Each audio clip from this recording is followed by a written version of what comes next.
Alhamdulillahilladzi anzalal qur'ana hudan linnasi wa bayyinatin minal huda wal furqan. Asyhadu an la ilaha illallah wahdahu la syarikalah wa asyhadu anna Muhammadan abduhu wa rasuluhu alladzi la nabiyya ba'dah, amma ba'du.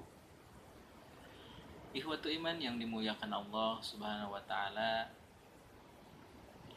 Allah Subhanahu wa taala mengingatkan kepada kita melalui firman-Nya surah Fatir ayat 29. A'udzubillahi minasyaitonir rajim. Innal ladzina yatluna kitaballah wa aqamus salata wa anfaqu mimma razaqnahum sirran wa alaniyah yarjuna tijaratan lan tabur. Al-ayah. Sesungguhnya orang-orang yang selalu membaca Al-Quran dan mendirikan sholat serta meninfakkan sebagian dari harta yang kami anugerahkan kepada mereka, baik secara sembunyi-sembunyi maupun secara terang-terangan, mereka itu mengharapkan perniagaan yang tiada akan merugi.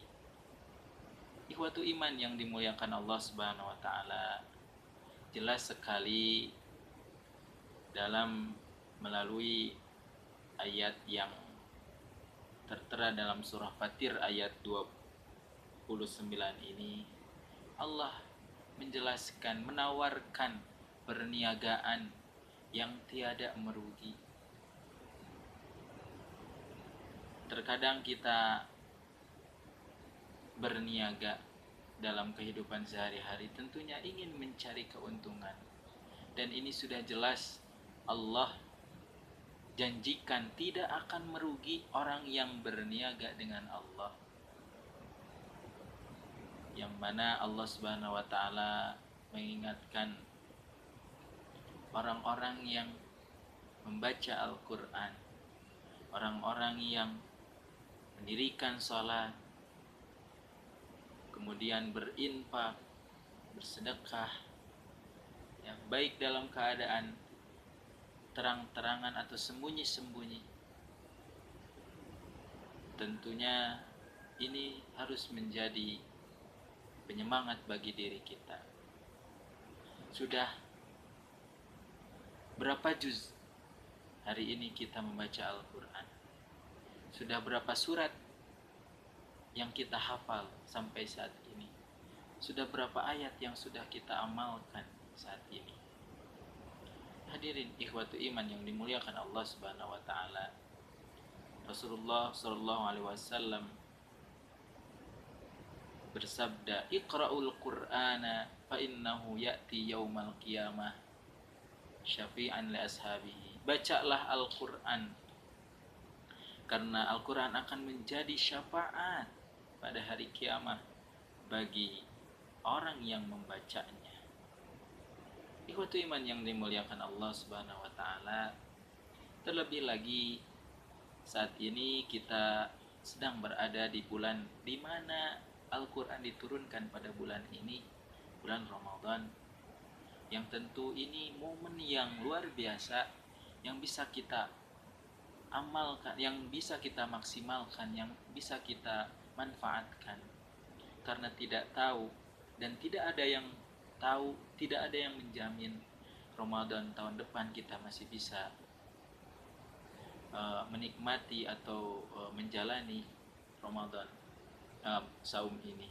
Maka dari itu, mari kita sama-sama manfaatkan bulan ini, kesempatan ini, saat ini, untuk terus mendekatkan diri kepada Allah melalui tadabbur Al-Quran, tilawah Al-Quran, serta mengamalkan isi-isi Al-Quran. Kenapa? Karena Al-Quran akan menjadi syafaat bagi kita nanti di yaumil hisab.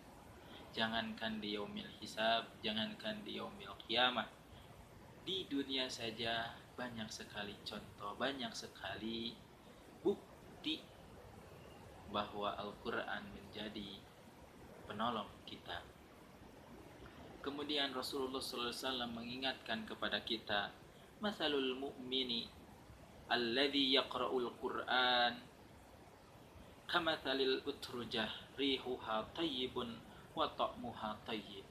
Rasulullah menggambarkan seorang mukmin, seorang yang beriman yang membaca Al-Qur'an itu seperti buah yang wangi, harumnya, manis rasanya. Ini begitu mulianya orang-orang yang senantiasa menghidupkan hari-harinya dengan Al-Quran. Bagaimana tidak orang-orang ingin mencicipi buah yang manis rasanya dan wangi harumnya, wangi baunya. Tentu semua orang pasti terlena, semua orang pasti ingin mencicipinya. Begitupun Allah Subhanahu wa taala sangat mengapresiasi, sangat memuliakan orang-orang yang senantiasa menghidupkan Al-Qur'an. Hadirin hikmatul iman yang dimuliakan Allah Subhanahu wa taala, mari kita sama-sama bersemangat kembali dalam menghidupkan hari-hari dengan Al-Qur'an. Walaupun hanya membacanya, terlebih lagi ketika kita ingin meningkatkan kualitas kita dengan menghafalnya, kemudian yang terpenting adalah mengamalkan apa yang ada, yang terkandung dalam Al-Quran itu. Karena man qara harfan minal Qur'ani falahu bihi hasanah. Barang siapa yang membaca satu huruf dalam Al-Quran, maka baginya satu kebaikan. Wal hasanatu bi asyri amsalih, dan kebaikan itu, satu kebaikan itu Allah lipat gandakan menjadi 10 kebaikan. Luar biasa. Allah dengan maha pemurahnya sangat mengapresiasi bagi orang yang ingin membaca Al-Quran. Ikhwatu iman yang dimuliakan Allah Subhanahu wa taala, sekali lagi mari kita sama-sama semangat kembali menghidupkan hari-hari dengan Al-Quran. Itu saja yang bisa kami sampaikan. Assalamualaikum warahmatullahi wabarakatuh.